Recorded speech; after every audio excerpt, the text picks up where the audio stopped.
кезбегелі көп болды.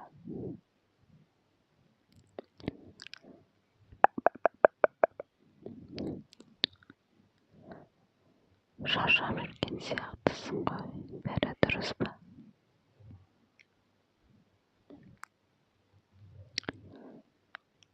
Алаңдама, бәрі жақсы болады, қалың киініп жүрсің бе?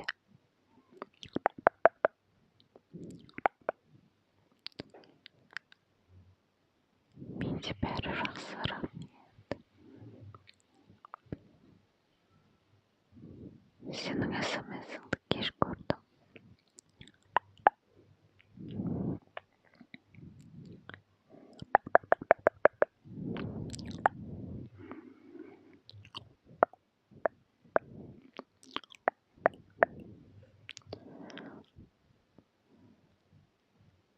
Саған тез макияж жасау керек екен.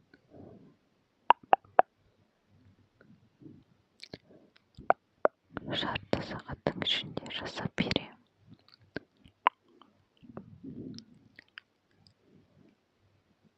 Сен өзіңді еркін ұста, денеңді бос ұста. Себебі сен саған қандай макияж жасасақ та, егер сен жан дүниеңде қандай да бір үрей немесе проблемаң болса, уайымың болса, ондай кезде ешқандай макияж көмектеспейді. Сол себепті бүгін барлығын ұмытуға тырыс, жарай ма? Себебі бұл жылына бір-ақ рет келетін корпоратив қой.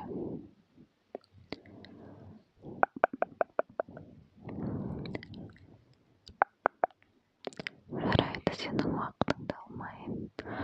Бастаймыз, иә?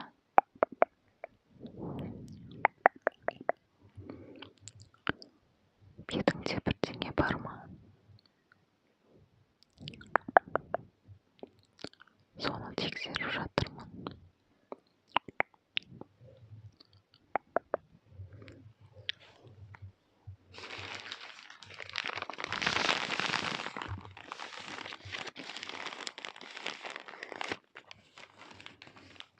Тазалап сүрту керек.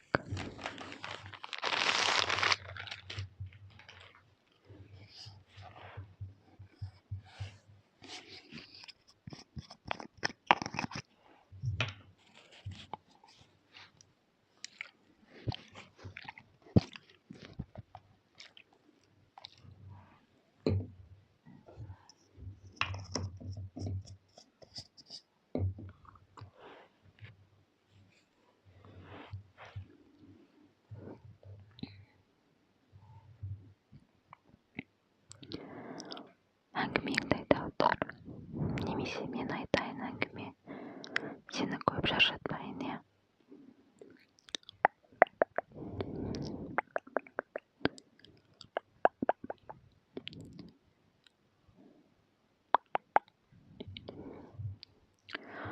Мен саған бір қызық оқиға айтып берейін. Қызық болғанда ол кішкене қорқынышты.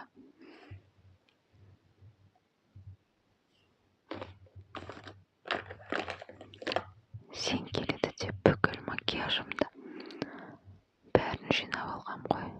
Шашылып жатыр, мән берме, жарай ма?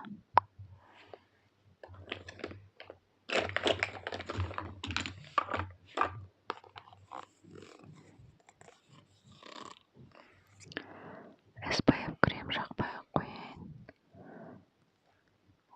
Бірақ жарайды, жаға салайын, иә? Өйткені бір основа ретінде жақсы кетеді.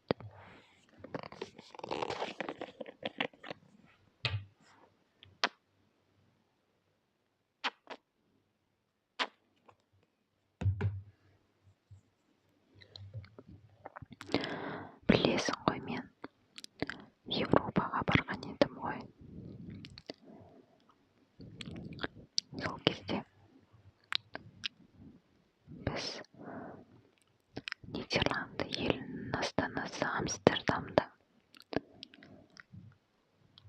хостелда жатқанбыз 5 қыз болып. Біз Парижден Амстердамға автобуспен бардық. Сонда түнде бардық та хостелға кіріп, бәріміз шаршап жатып қалдық. 6 адамдық екен, бір орын бос тұрды. Сосын туалеті мен душы общий екен коридорда. Енді сағат 2-3 шамасы түн. Біз жолдан келгенбіз, шаршағанбыз, ұйықтап қалғанбыз. Мен сағат емес енді где-то бір 5-10 минут көзім ілініп кеткен екен. Сол кезде менің үстіме біреу шығып алған сияқты сезім болады менде. Айқайлағым келіп жатыр, даусым шықпайды.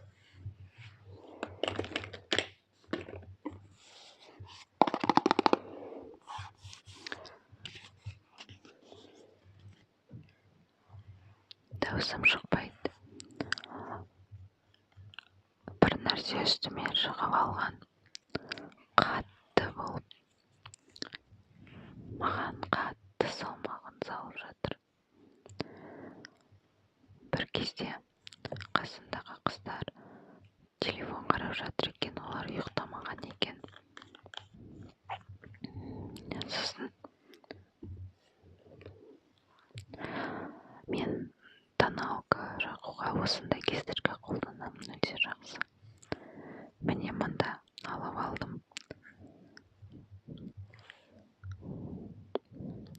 Мен кішкене ыңғайсыздырған сияқтымын. Сонда бір кезде менің айқайлап жатқан, яғни түсімде айқайлап жатқан даусым оларға ыңырсыған дауыс болып естілді. Бір қыз естіп қалып маған: "Шәудір, бір түрлі дыбыс шығарып жатыр, жаман түс көріп жатыр ау деп оятайын" деп мені оятады. Мен деген шошып кетіп, мен ұйықтамаймын, менің үстіме біреу шығып алып, маған ұйқы бермей жатыр деп мен шошып ғой. Қыздар түсінбей қалады. Сосын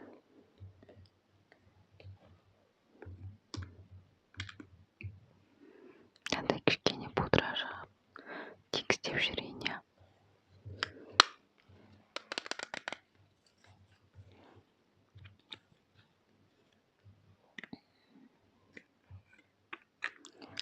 Сосын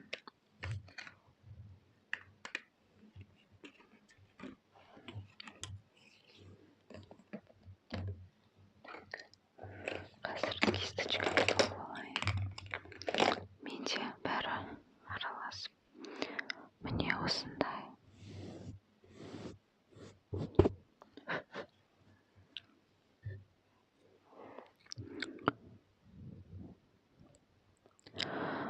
Сонымен ютубта ашып, Аятол Курсиін қосып, қайтадан көзім ілініп кетеді. Қатты шаршап тұрмын.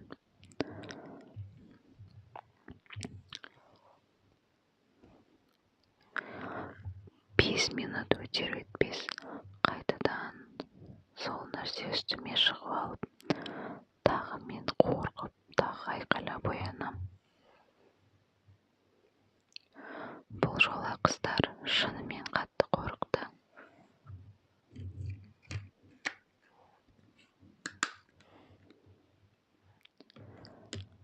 Сонымен біраз уақыт ұйықтай алмай, не істерімізді білмей, бұл нәрсе қайдан шығып жатыр, не болып жатыр деп түсінбей.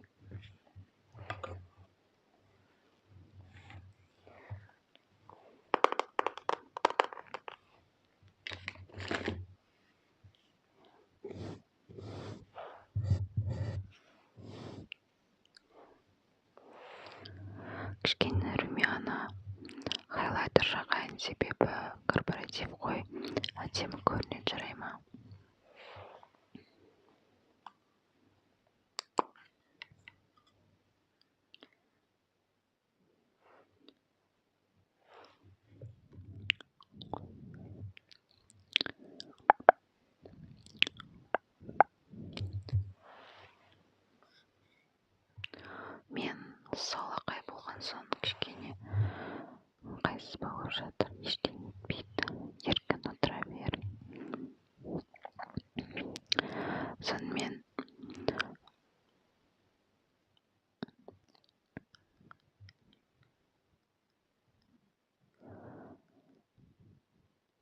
қыз айтады,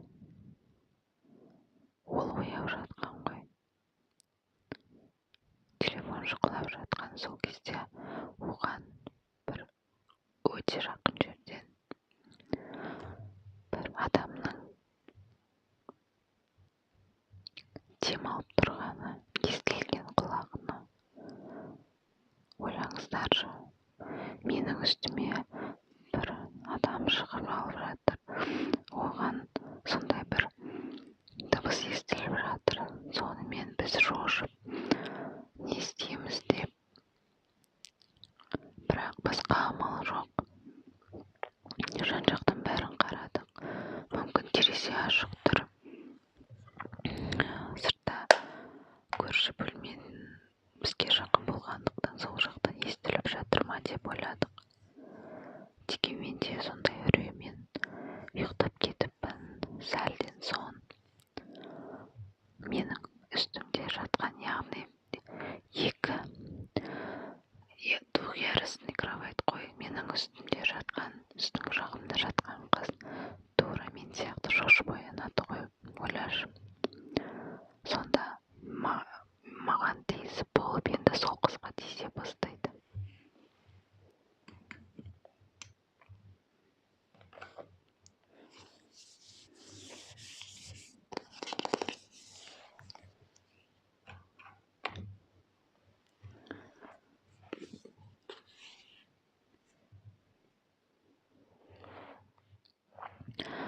Жаңа жыл болғандықтан кішкене блестящий тендер қосайық, әдемі болады.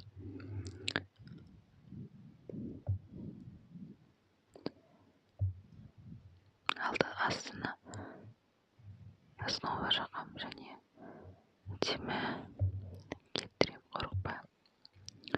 Сонымен сондай бір естен кетпес қорқынышты түн болған біз үшін.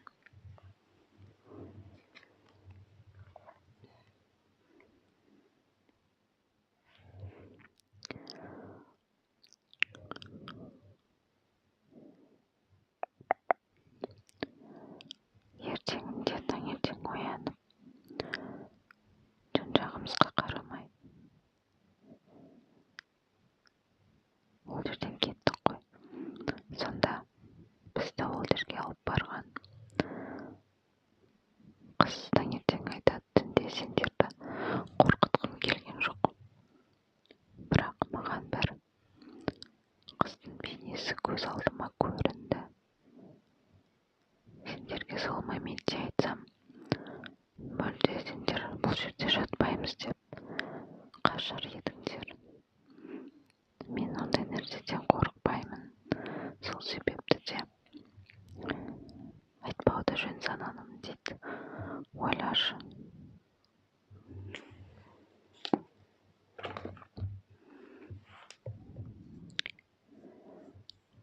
Сонда ол жер таза емес жер болып тұр ғой. Хостел деген білесің ғой енді. Қонақ үй сияқты. Ол жерде, ол бөлмеде мүмкін бір қайғылы оқиға болған шығар.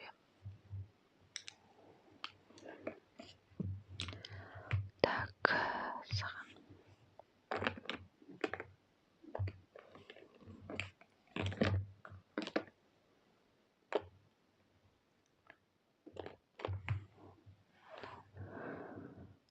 Көзінің астыңғы жақтарын сүртіп жіберейін.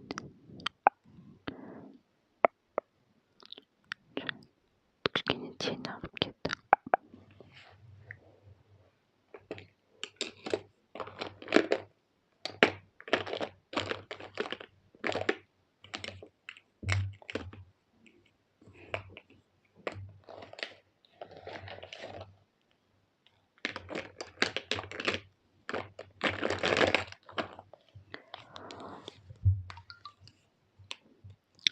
Менде душтар өте көп. Міне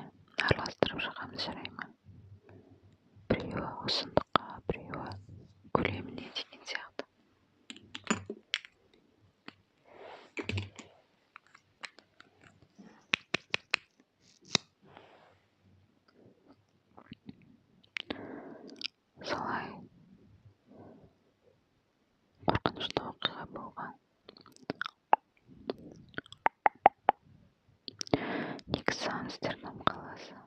Жалпы Нидерланды елінде наркотиктің кейбір түрлері, жалпы наркотик рұқсат етілген ғой. Сол себепті де қалада көшеде адамдар кішкене бір қиялданып кетіп бара жатса таң қалмайды.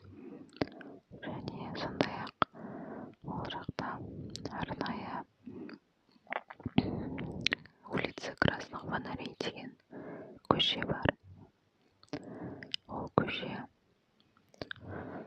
жезөкшелердің көшесі. Неге красный деп аталады? Потому что ол жерде терезе, яғни есік сияқты стеклянный есіктен барлығы қызыл пердемен жабылып тұрады күндіз.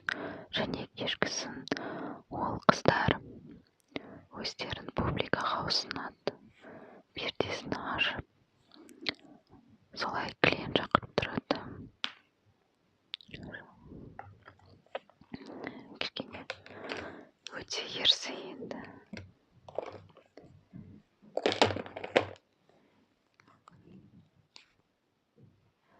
Жарайды, қалған әңгімені кейін айтып беремін. Помада жағайық. Міне осындай әдемі яркий сондай помада жағу керек. Өйткені вечерный макияж ғой дегенмен де.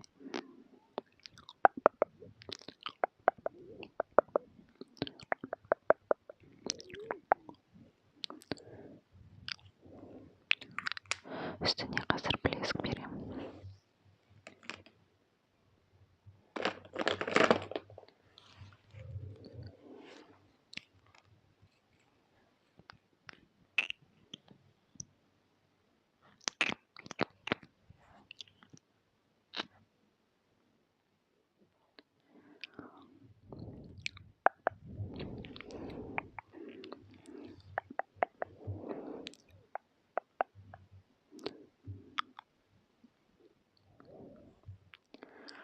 Өте свежий эффект береді бұл.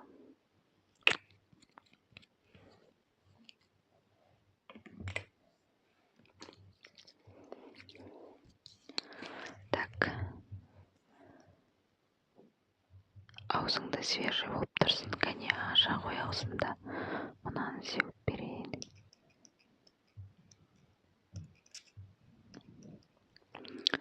Молодец.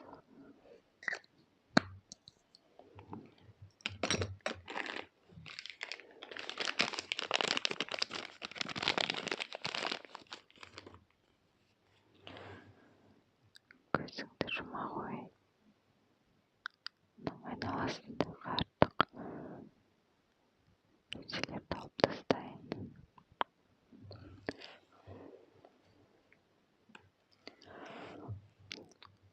Бұл да әп-әдемі болып тұрсың. Шашыңды өзің әдемі істеп алыпсың. Келесіде шаш істеу керек болса маған айт, оған да көмектесемін, жарай ма? Жарайды. Кешің жақсы өтсін.